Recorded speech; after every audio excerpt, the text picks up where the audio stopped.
안녕하세요. 저는 소설가 장강명입니다.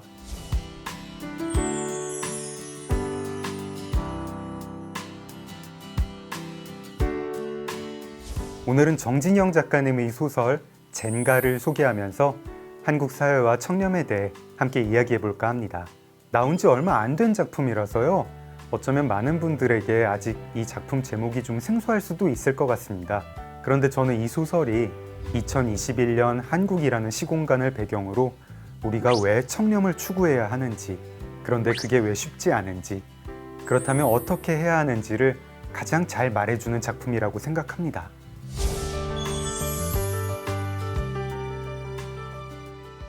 네, 먼저 저자 소개부터 드릴게요. 정진영 작가님은 2011년에 데뷔하셨고요. 작품 활동하신 지 꼭 10년이 되는 젊은 소설가세요. 대표작으로는 2018년에 출간한 장편소설 침묵주의보가 있는데요. 이 작품은 TV 드라마로 만들어지기도 했습니다. 황정민, 윤아 배우가 출연한 JTBC 드라마 허쉬, 그 드라마 원작이 바로 정진영 작가님의 침묵주의보입니다. 활발히 작품 활동을 하시는 분이라서요. 올해도 다시 밸런타인데이라는 작품을 발표하셨어요. 또 올해 중에 다른 장편소설도 발표할 예정인 걸로 알고 있습니다. 다루는 장르의 범위가 넓어서 판타지 소설에서부터 연애 소설까지 다양하게 쓰세요. 음악에도 조예가 깊으셔서 뮤지션으로 음반도 발표하고 한국 대중음악상 선정위원으로도 활동하고 계십니다. 그런데 이 작가님의 장점이 가장 잘 드러나는 영역은 침묵주의보나 젠가처럼 정통 사회파 소설이라고 저 개인적으로는 평가하고 있습니다. 지금 그런 소설을 쓰는 한국 작가가 드물기 때문에 더 값진 능력이기도 하고요. 단편보다는 장편 소설에 집중한다는 점도 지금 한국 문학계에서 귀한 경쟁력입니다. 이건 아마도 정진영 작가님의 이력과 상관이 있을 것 같아요. 왜냐하면 이분이 신문기자 생활을 오래 하셨거든요. 사회부, 문화부, 산업부 기자로 활동하시면서 한국 사회 구석구석을 살핀 경험이 소설에 묻어납니다. 특히 젠가는 그 중에서도 사회부와 산업부 기자 경력이 도움이 많이 됐을 것 같아요. 그러면 젠가는 어떤 소설이냐? 이 작품은 실화에서 모티브를 얻은 소설이에요. 본격적으로 책 줄거리를 말씀드리기 전에 그 배경을 간략하게 소개해드리는 게 좋을 것 같습니다. 지금으로부터 8년 전인 2013년 한국 사회를 떠들썩하게 한 사건이 있었죠. 바로 원자력 발전소 납품 비리 사건이었습니다. 이 사건이 사실 좀 복잡한데요. 그 중에서 가장 비판을 받았던 사안은 어느 재벌그룹 계열사인 전선회사의 비리였습니다. 이 전선회사는 원전에 케이블을 납품하는 기업이었는데요. 그런데 이 원전용 케이블이 캐나다 시험기관에서 불합격 판정을 받게 되었어요. 그러자 이 회사는 발주기관인 한국수력원자력, 승인기관인 한국전력기술, 그리고 시험업체와 짜고 시험 성적서를 위조해서 케이블을 납품합니다. 그렇게 원전 6기에 불량 케이블이 납품되었죠. 이 사건은 결국 관련자들에게 큰 피해를 입힙니다. 이 비리에 가담한 사람들은 형사처벌되었고요. 그 중에는 징역 10년형을 받은 사람도 있습니다. 해당 그룹은 문제를 일으킨 전선회사를 상장 폐지하고 사업을 아예 중단했습니다. 그룹 회장이 대국민 사과를 하고 대주주들이 개인 돈으로 그 회사 주식을 사들였죠. 그렇게 보상의 의미로 1,000억 원을 내서 원전 안전을 위해 쓰기로 했습니다. 그런데 무엇보다 큰 손해는 바로 우리 국민이 입었습니다. 문제의 불량 케이블이 들어간 원전을 멈춰야 했거든요. 가동 중이던 원전 3기를 멈추고 막 건설된 원전 3기의 가동을 연기하면서 이로 인한 손실액이 12조 원이 넘는다는 보도가 있었습니다. 불량 케이블 180억 원어치를 납품한 비리 때문에 그 600배가 넘는 사회적 손실이 생긴 겁니다. 젠가에서 이 기업은 내일전선이라는 이름으로 나옵니다. 주요 등장인물은 내일전선 여러 부서의 직원이거나 관련자들입니다. 그리고 독자의 바람과 달리 이들 중에 영웅은 없습니다. 이 소설에 나오는 거의 모든 인물이 악인이라고 보셔도 됩니다. 자, 그러면 소설 줄거리를 살펴볼까요?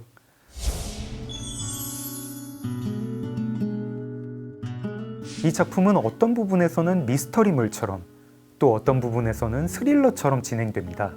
이 소설은 특정한 주인공이 없이 여러 사람의 관점에서 여러 갈래로 진행되는데요. 오늘 주제에 맞게 조금 정리를 해봤어요. 나온 지 얼마 안 된 신작이고 정말 읽는 재미가 있는 작품이니만큼 제가 결말까지 말씀드리지는 않을게요. 이야기는 내일전선의 구매자재팀에서 시작합니다. 구매자재팀의 과장이 협력업체에 서류 없이 부품을 주문했다가 사고가 났어요. 팀장은 그걸 덮고 싶어 합니다. 그래서 과장에게 개인 돈으로 그 손해액을 메우라고 지시를 합니다.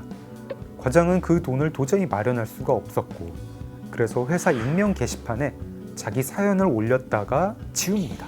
과장에게 한 방 먹은 팀장은 앙심을 품게 되죠. 그래서 과장의 업무를 살펴보다가 횡령 흔적을 발견합니다. 구매자재팀 팀장은 그 흔적을 경영지원팀 차장에게 알리고 조사를 부탁합니다. 경영지원팀 차장은 성추행으로 징계를 받아서 회사에 출근하지 않고 있어요.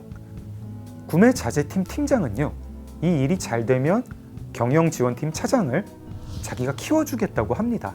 그래서 경영지원팀 차장은 구매자재팀 과장의 횡령 의혹을 조사하게 되는데 이게 사실로 드러나요. 그런데 그 외에 또 이상한 사실들을 발견합니다. 원전용 케이블 컴파운드라고 하는 핵심 부품을 담당하는 협력업체가 얼마 전 신생업체로 바뀌었다는 점이죠. 구매자재팀 팀장과 경영지원팀 차장은 그 배경을 조사하게 됩니다. 알고 봤더니 이 사안에는 회사 사장과 임원진이 관련된 엄청난 납품 비리가 얽혀 있었습니다. 회사 고위층도 변명할 거리는 있었습니다. 핵심 부품을 납품하던 협력업체가 그만 도산을 해버린 거예요. 그래서 이 부품을 받지 못해 원전과 계약한 공사에 납기를 맞추지 못하게 됐습니다. 내일전선 경영진은 계약을 취소하려고 했는데 거꾸로 원전에서 은밀한 제안을 해옵니다. 우리도 공사 늦어지면 곤란하다. 그냥 다른 회사에서 만든 부품을 대신 사용하자. 그렇게 원래 이 핵심 부품을 납품하던 회사의 시험 성적서를 그대로 쓰자고. 거기까지는 좋았죠. 그런데 그렇게 납품받은 부품이 불량이었습니다. 지금 내일전선 경영진은 그 뒷수습을 하려고 안간힘을 쓰는 중이었던 거예요. 이 의혹을 캐내던 구매자재팀 팀장도 자신이 알게 된 비밀이 너무 큰 나머지 어쩔 줄을 몰라 합니다. 자칫하면 회사 전체가 망할 수도 있는 사안이니까요. 구매자재팀 팀장은 이제 발을 빼려고 하는데 일이 그분 뜻대로 굴러가질 않습니다.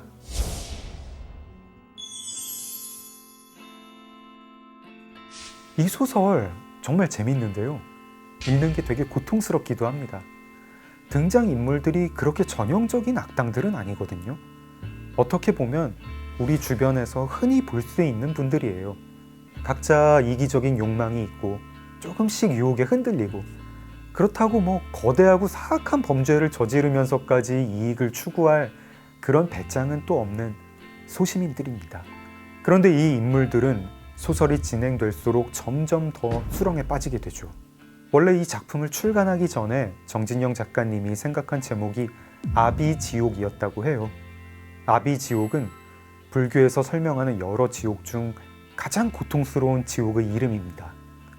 아비지옥이라는 제목도 작품과 잘 어울리는데 등장인물들 모두 후반부에 이르면 거의 지옥 같은 상황에 처하기 때문입니다. 책이 출간될 때에는 아비지옥이 아니라 젠가라는 제목이 선택됐습니다. 저는 이 제목도 내용과 무척 어울리는 것 같습니다. 소설 속 등장인물들은 어떻게든 자신이 처한 상황을 빠져나오려고 발버둥을 칩니다.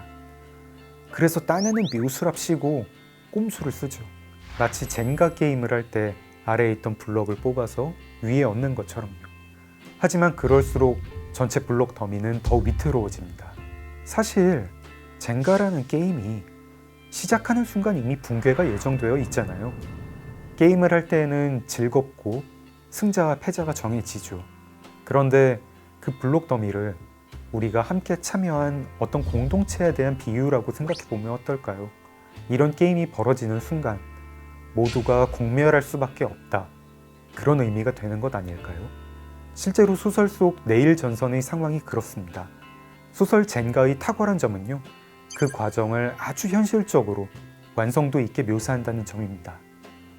등장인물들은 계속해서 자기 처지를 악화시키는 행동을 하게 됩니다. 왜 그런 행동을 할까요? 이미 그 전에 악수를 둬서 거기에 발목이 잡힌 상태이기 때문입니다. 소설 후반부에서 한 등장인물이 이렇게 말합니다. 누군가 나한테 그러더라. 인생은 절대 한 방에 꼬이지 않는다고. 서서히 잔잔하게 꼬이지. 그게 지금 우리 눈앞의 결과야. 말 그대로입니다. 부조리는 서서히 잔잔하게 꼬여가는 경향이 있습니다. 한번 거기에 얽히면 헤어나오기 힘듭니다. 처음부터 참여하지 않는 게 좋습니다. 그런 면에서 저는 청렴이 최고의 안전장치라고 생각합니다. 종종 청렴이 당장의 이익과 충돌하는 것처럼 보일 수 있죠. 그리고 내가 청렴하게 굴어서 얻는 이익이 뭘까? 이런 생각에 빠질 수도 있습니다. 그건 마치 내가 안전벨트를 매서 얻는 이익이 뭘까? 내가 헬멧을 써서 뭐가 좋은가? 이런 생각과 마찬가지라고 생각해요. 사고가 나기 전까지는 모릅니다. 젠가는 그런 점을 적나라하게 보여줍니다. 독자분들은 아마 이 작품 읽으면서 여러 등장인물의 처지에 자신을 대입해보게 될 거예요. 그러면 솔직히 중반 이후에는 그 등장인물들의 선택에 반박하기도 어렵습니다. 이렇게 붕괴가 예정된 게임에는 처음부터 발을 딛지 말아야 하는 겁니다. 파국을 각오하고 과감한 결단으로 그 게임을 중단시킬 수도 있겠죠. 젠가의 결말에서도 한 인물이 그런 선택을 합니다. 그런데 그 선택이 그에게는 치명적인 상처도 남깁니다. 왜냐하면 그 인물의 도덕적 정당성에 이미 많은 주변 사람들이 의문을 품은 상태이기 때문입니다. 저는 이 역시 소설의 교훈 중 하나라고 생각합니다. 우리는 사회생활을 하면서 다른 사람들을 우리 뜻대로 움직이고 싶어 합니다. 권력이나 돈이 있는 사람에게는 어렵지 않은 일입니다. 그런데 그냥 평범한 사람이 그런 일을 하려면 어떻게 해야 할까요?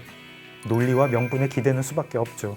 그런데 그 명분은 도덕성이 확보되지 않으면 힘을 잃습니다. 그 도덕성 중의 상당 부분은 청렴에서 오겠고요. 어떠신가요? 청렴은 나를 지키는 안전장치이고 다른 사람들을 움직이는 힘의 원천. 제 오늘 이야기가 설득력 있게 들리셨는지요? 정진영 작가님의 장편소설 젠가를 읽으며 느낀 제 감상이었습니다. 관심 있으신 분은 책을 한번 직접 펼쳐보시기를 권합니다. 고맙습니다.